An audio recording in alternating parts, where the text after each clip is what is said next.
Some of the headlines. This is Democracy Now!, democracynow.org, The War and Peace Report. I'm Amy Goodman, and we are on the road on our 100-city tour in Durango, Colorado. But first, we turn to Venezuela, where President Hugo Chávez has won his fourth presidential election, defeating challenger Henrique Capriles in a race widely seen as Chávez's strongest challenge since his first victory in 1998. Chávez won 54% of the vote, with Capriles gaining just under 45%. Tens of thousands celebrated in the streets of the capital Caracas after the results were announced. Chávez held a replica of the Sword of Independence hero Simón Bolívar during the victory celebration. At a rally outside the presidential palace, Chávez reached out to the political opposition and called for unity among Venezuelans.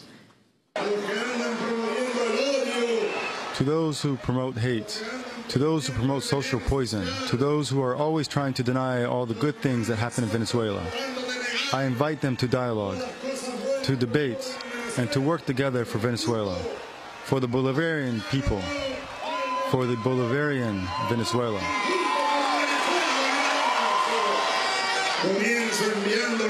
That's why I start by sending these greetings to them and extending these two hands and heart to them in the name of all of us, because we're brothers in the fatherland of Bolivar. Venezuelan President Hugo Chávez speaking after winning another 6-year term in office. In his concession speech later Sunday night, Capriles urged Chávez to recognize the voices of those who voted against him.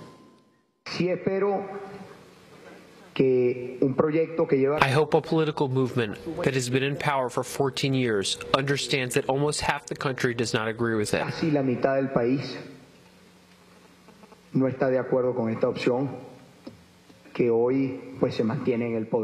I ask those who remain in power for respect, consideration, and recognition of almost half the country.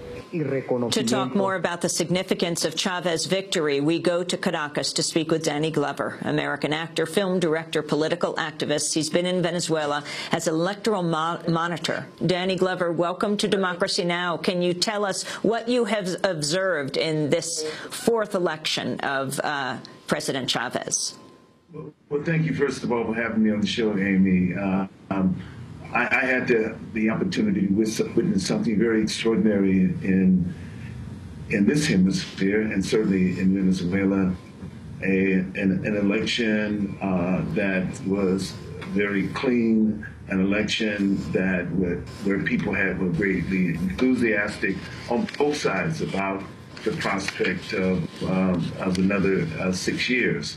And I went from polling stations, several polling stations, and talked to people through an interpreter about what they felt about the voting process itself. And the voting process is very, very meticulous and at the same time very thorough, in that you begin with your voting card, then a fingerprint, then you vote, and then all of that is vetted through another process, including a mark on your hand, your thumb, a purple mark on your hand. So I've witnessed this, and with the incredible enthusiasm around the polls, and it's on Sunday now.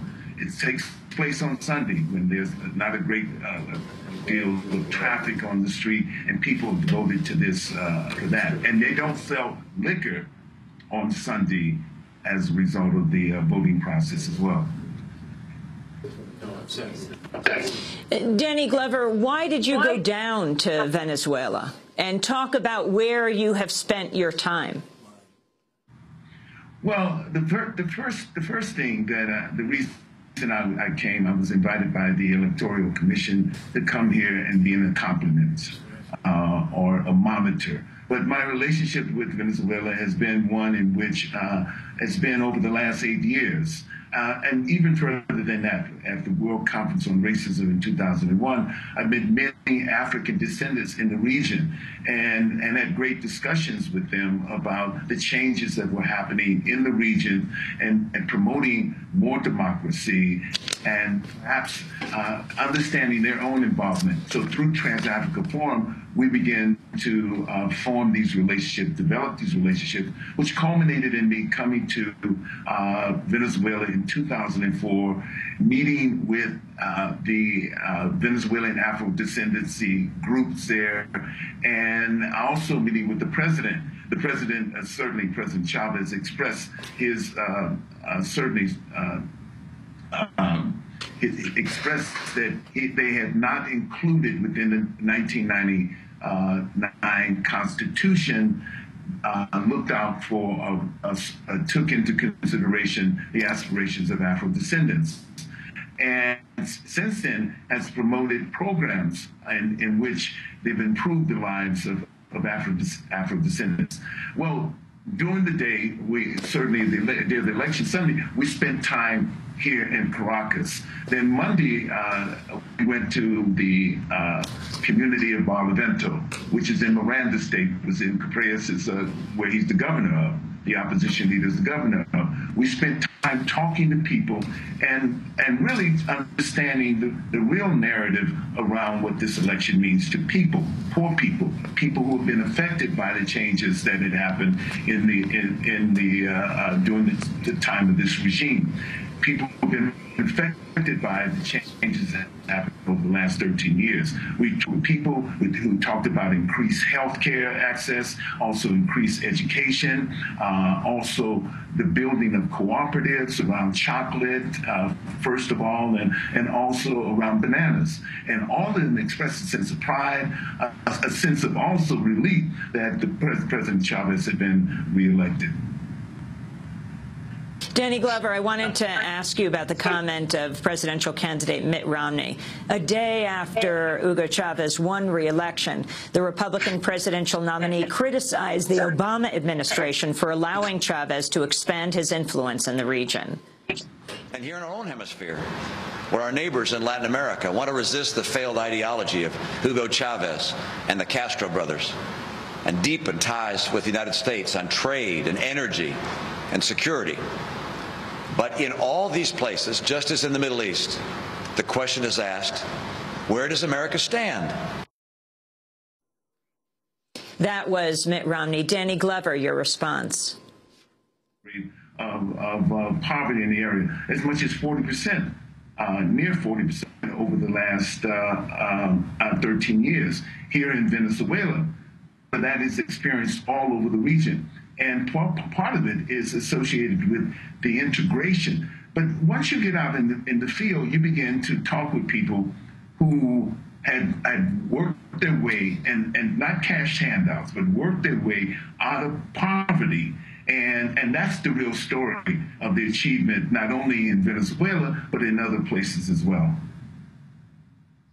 And finally, Danny, you have spent time with President Chavez. Were you with him when he voted, and how is his health? He's been treated for cancer now for quite some time. I saw someone, and I had not seen pictures of President Chavez over this ordeal in terms of his health and dealing with his cancer. But I just saw someone very energized and a little bit heavier than I remembered him from the last time I was here. And saw him, which has been, I think, around, the last time I saw him was in New York, rather, about 3 years ago. So he seemed to be very excited and energized, and certainly those of us who were a part of the delegation who met him at his voting station were certainly taken by his vigor. And Capriles' warning, though, of course, he conceded the election, saying that Chavez should recognize the voices of those who voted against them. Finally, Danny Glover. Well, it seems as if and quite frankly, 40% of the vote, 44% of the vote is quite substantial in terms of this. And the question becomes, of course, and this is for others to think about and also write about, is that what group of those were supportive of the agenda on the right, as opposed to those who wanted Chavez specifically out of office, and that's something very concerning. But you have 80 about concern. but there were 80% of the population voted. I think some of us would wish that at least a portion of that within our upcoming election. But 80% of people voted in this election. And people thought it was a turning point.